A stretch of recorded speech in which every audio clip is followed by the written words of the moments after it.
Does Riesling have to indicate on the label whether it's dry or sweet?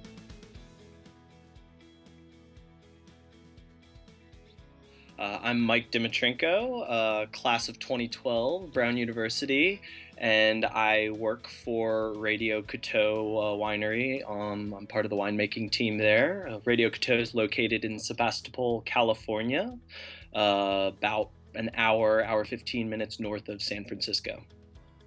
And the wines we make Pinot Noir, Chardonnay, a little bit of Syrah and Zin, and a little bit of Riesling as well from the Sonoma Coast, Anderson Valley, and Russian River AVAs.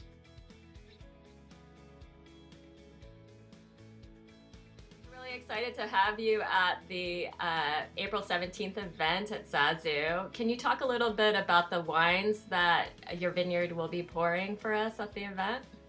Sure. So I'll talk specifically about one of the wines. We're trying to decide what other wines we're going to show, but one of the wines we'll be showing, and the one that when people say they've had Radio Coteau, often what they're saying is they've had La Neblina. So that's our Sonoma Coast Pinot Noir. And with this Pinot Noir, it's a wine that we like to say is trying to capture the context of the vintage. Pinot Noir is a thin-skinned grape.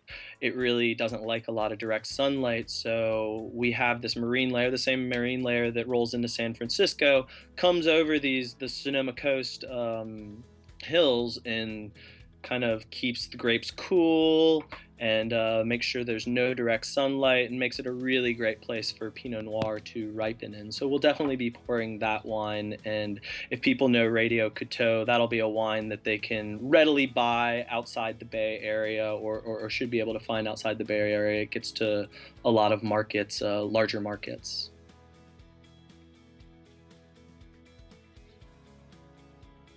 You know, if you have good material, good grapes, and you've done the work up front, once the grapes are picked, the work's really been done. The wine will make itself. So, you know, our philosophy is that if you take care of things in the vineyard, then it'll take care of you once it's kind of come in the cellar door. I'm part of a winemaking team, and it is a team effort. So there are no titles at Radio Coteau. So there are 4 of us that are part of it, kind of in the cellar and making the wine, and I play a role on that team. Brown doesn't have a viticulture and enology program, no winemaking per se, but I did try to gear my studies kind of not toward, but with the kind of in the background, I was always thinking about wine maybe as a career. So I actually ended up studying neuroscience, but I was really interested in the sense of smell. So I worked actually in a lab studying olfaction,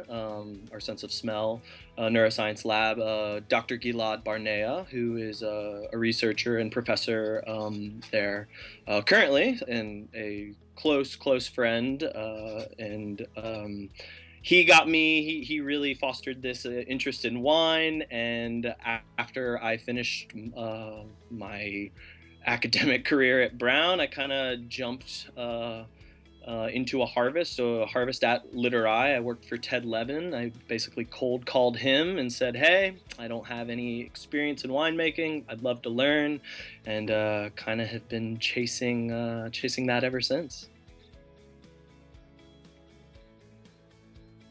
False. The AVA system does not require you to say whether your wine is dry or sweet.